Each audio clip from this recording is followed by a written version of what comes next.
crise bi ma ngay wéyandi di aggravé wu ci diggante Ousmane Sonko ak son président Bassirou Diomaye Diakhar Faye crise boobu nag est-ce que dina yóbbu la dernière fois Ahmed mi ngi ko doon brosser mais rapidement mais est-ce que vous pensez guys que crise bi dina yóbbu les ministres et les directeurs à ce que ñu démarqué wu wala ñu obligé choisir ku ne fan mooy kawam. waa Medina yoru fula nee na. nee na waa Medina yoru fula. waaw mooy sama département. xam nga fa de. ci région bu Kolda la nekk. région de Kolda. waaw oui nee nañu nañ leen dimbale ñëw jënd seen gerte gi.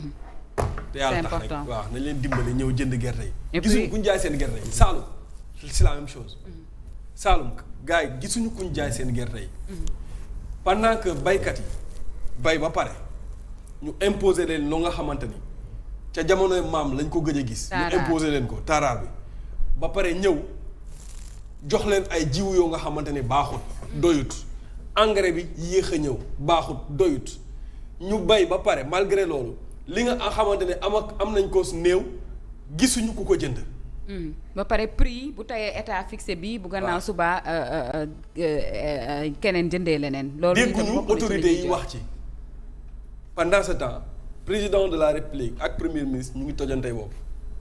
Ça c'est visible par contre. Oui. Il y a plus de doute que le président et son premier ministre dañu am ay ñagas-ñagas. li ñu doon wax fii bañ koy wax nit ñi dañu traité de tous les noms d'oiseaux ci plateau bii tey ñëpp constaté nañ ne lañ doon wax ñun am na léegi problème bi mooy nan la ñu war a mën a def le constat est là hein. Mais nan la ñu war a mën a def ba ñu mën a liggéey avancer parce qu'il faut qu'on avance à un moment donné. Il faut que le président de la République ait le courage de se départir de son premier ministre. Il faut qu'il le limoge c'est ça la réalité en quelque sorte waa Pastef ñu ngi def pétition pour ñu limoger Diomaye ci parti bi. Mais est-ce que Ousmane aussi va limoger le président ci parti Pastef loolu itam ay laaj la Bassirou bokkutul ca parti ba. Merci beaucoup. kuy limoger Bassirou daa bokkutul ca parti. waaye tamit est-ce que duñ ko limoger du sama bopp ma la gënal tamit du bañ naan tamit Bassirou faaw mu wut appareil lan ngeen bëgg day langaaw ci ay Pastef. léegi nag léegi xam nga constat bi moo ngi nii ñun ñëpp xam nañ ne maanaam coow lii nii maanaam la rupture elle est actée mooy li ma fi waxoon tey jamono il faut la consommer ñoom dañoo bëggul consommer cette rupture là te ñoom ñaar seen diggante ci wàllum liggéey ci wàllum politique ak ci wàllum état mënatul nekk. et puis tey bu ko doon limoger ci parti bi sax ci ban motif lay nekk pour des pratiques fractionnistes wala pour haute trahison wala pour. yow da nga dégg Bassirou ne la ba léegi maa ngi bokk maa ngi bokk lan la koy limoger ah. Bassirou nag lu ñu ko defal lu ñu ko waxal moom la Bassirou fii la dugg kaso. ñu jëlee ko ci bopp secrétaire général. def ko Ayib Daffé. Bassirou ñëw nekk président de la République ne démissionné naa sama poste secrétaire général boo xam ne mos koo nekk. te moom nekkatu ko woon. Bassirou lu ñu ko def ci wàllu politique moo ko maye woon démb. léegi nag coow li mooy comme Ousmane Sonko n'a pas le courage et la dignité de laisser le fauteuil du premier ministre Ousmane président de la République moom moo war a am le courage de le limoger continuer liggéey bi.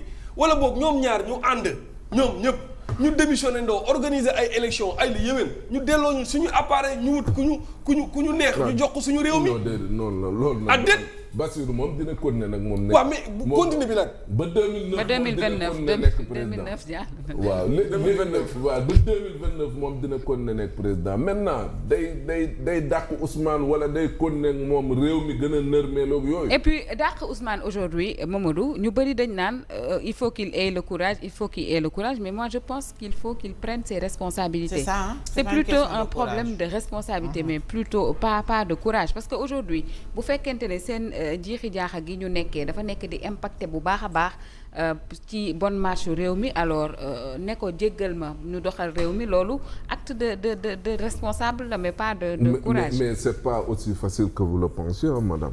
loolu moo ci difficile. non mais Ousmane Sonko doo xëy séparé woon moom nii mais il y a un préalable. la manière. Oui il y a un préalable.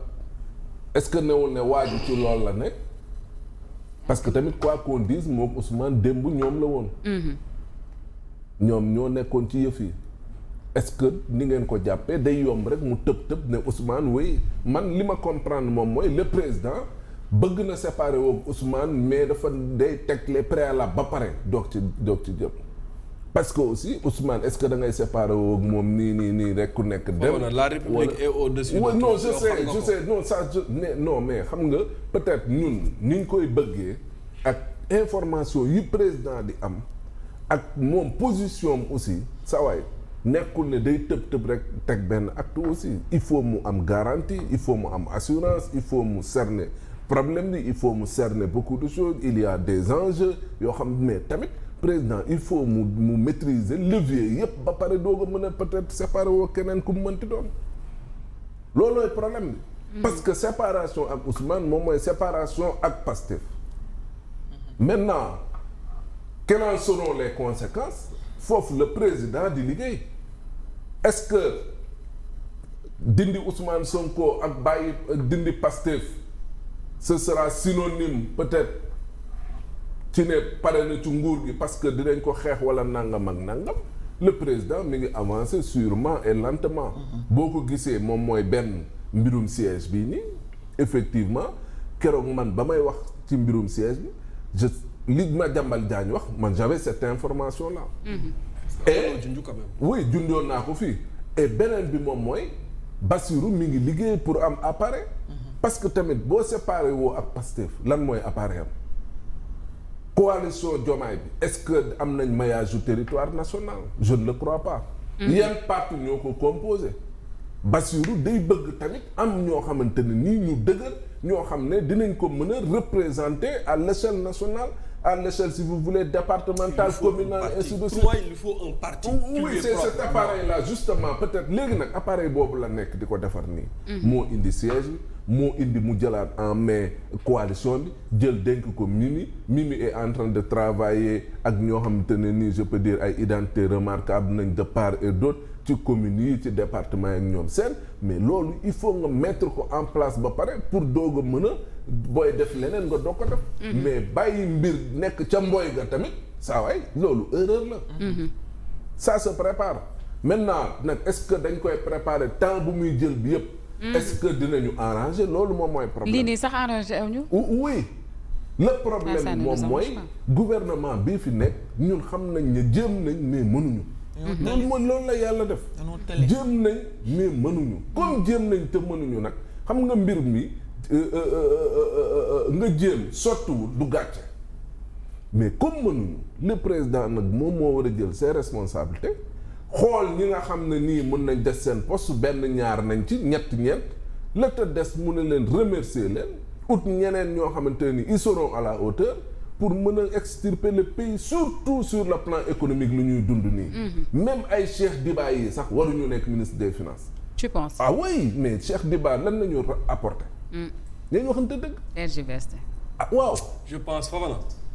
il faut un bon parce que ministre des finances aussi il faut nga am koo xam te ne kii am na background am na carnet d'adresse am na c'est autant de choses yoo xam te ne nii mais Cheikh Diba mais bu fekkente ne ñi feeñ mooy ñu ne ci ministère yi direction yi et ça ne bouge pas ñook ñi laa xooyam ñi ñu gësandul est-ce que duñu dem Mamadou vers union nationale wax naa ko sànq appel à candidature yi ñu relancer ko koo xamante ne nii xam-xamam màcc na ci ab poste mu postuler par le biais de ses diplômes entre autres de ses compétences ñu teg les hommes qu'il faut à la place qu'il faut je pense que foofu rek la ñu mën a démarqué wu parce que ñii nii bu dee ñii ñuy gis ñii ñu gisagul ñoo yem non je dis booy changer gouvernement